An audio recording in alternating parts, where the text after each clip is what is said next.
Reaction to this announcement. CNN is taking it not too well. Take a look. Well, America, I hope you like measles. Thanks to all of you. Somebody said to me today, I can't think of any single individual who'd be more damaging to public health than RFK. Well, we expected that, didn't we? Well, let's bring in now internist at Custom Care Medical, Dr. Frank Conchechesa, to weigh in on all the RFK talk and reaction. Good to see you, Dr. Frank. Great to be with you, Bianca. Seems like just fear-mongering again. Donald Trump's a fascist. RFK Jr. is going to make your kids, I don't know, get the measles, when he's actually talking about maybe just some things that would make a lot of the obesity go down, some of the things that are banned in Europe. How about that? We banned them here. What is your take on how they try to smear him? Is any of that valid in your expert opinion? Bianca, I don't think it is valid. To watch Dr. Sunil Gupta say he couldn't think of anybody more damaging to public health than RFK. Really? How about Dr. Fauci? You know, how about him? So I think what RFK is doing is really what they said we should have done from the beginning, is follow the science. RFK, as he just said in the clip, he's not looking to take anybody's vaccines away. He's looking for the truth and the science. That's all he's saying. And because the truth is, we haven't done any solid research on vaccines in 30 years.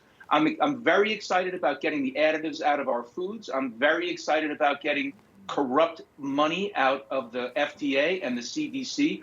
I actually think this Make America Healthy Again movement could be one of the most significant aspects of this election and Donald Trump being elected, is the Make America Healthy Again movement. I think it could change our country forever. Wow, that's saying quite a bit. You know, National Institutes of Health, RFK, talked about terminating 600 employees there, replacing them with a new group of workers. There is some bipartisan support to that. You know, but I think with a lot of these administration picks, the problem is they are threats to this establishment. I think that's exactly right. And listen, I think the system needs to be shaken up. Going through COVID, and I think one of the worst parts of COVID, other than the illness and the people who died, was the erosion of trust in public health and in medicine. And that was one of the biggest things that was lost. I think we have a real opportunity here to start from the ground up and rebuild that trust by using data. And that's really all he's saying. He said, show me the data. Let's look at the science. And you know, it's not just about the care you give your clients, right? There's money involved. There's money involved in a lot of this. I want to play a little clip. This was Trump, Joe Rogan, talking about maybe some pressure that he was getting not to work with RFK Jr. I would say that, and, you know, I think in many ways they've done a good job. In many ways they've done a bad job. But I would say that the Big Pharma wasn't thrilled when they heard that, you know, I've actually always gotten along very well with him. Wasn't thrilled. Yesterday, the stocks started reacting, plunging when this announcement was made. Are you surprised? Well, I'm not surprised that the market's reacting. I think we have to do this. You know, there's a revolving door, and a lot of people don't know this. And prior to COVID, when I started to dig into this stuff myself, I didn't realize there's a revolving door between big pharma and the government agencies like the CDC and the FDA. You have executives who work for the government or a pharmaceutical industry, and they go back and forth. And that's not good, because there's big money lobbying going on, and there's a disincentive to actually follow the science, because the main goal is to make money. And that's not the way healthcare should be, because right now we have sick care instead of healthcare. Sick care means the money, we only make money if people are sick. There's no incentive to keep healthy people healthy. That's what I'm all about.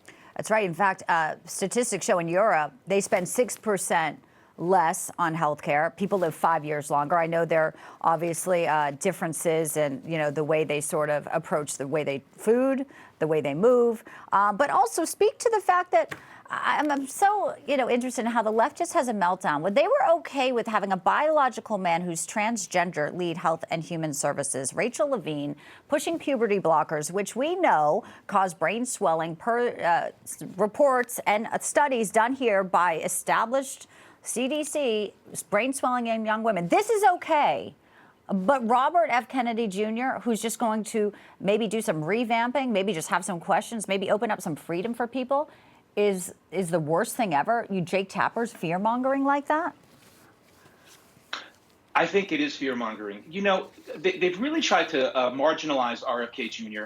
and even a lot of the COVID the anti-establishment COVID doctors by saying these people are kooks. They don't follow the science. I really dug into a lot of what RFK said. I started really following him after he was on Joe Rogan about a year and a half ago. And he said, listen, the stuff I'm saying, don't believe me. Go and check it out for yourself. And I did. But Rachel and when Levine, I did that, Dr. Frank, Rachel Levine is not the epitome of health. I guess that's where I was going with that. No, she's not. Have you seen RFK do one-handed push-ups? Have you seen those videos, or have you seen him without his shirt on? At 60-something years old. In fact, cue the video here, Venice Beach. There it is. Yeah, I'd certainly rather trust this guy than Miss Rachel Levine. Oh, well. It's biological, man. I know. We'll get in trouble if we call her that. All right. Yeah, this is the next Health and Human Services Secretary. So go do some pull-ups, and there we go. All right, Dr. Frank, I'm great excited, to have you Bianca. in. I know you are. Thank you, You're Bianca. also about common sense and logic, and we'll see what type of reform that they choose. Thank you, Dr. Frank. Always a pleasure. Thank you. We have an update here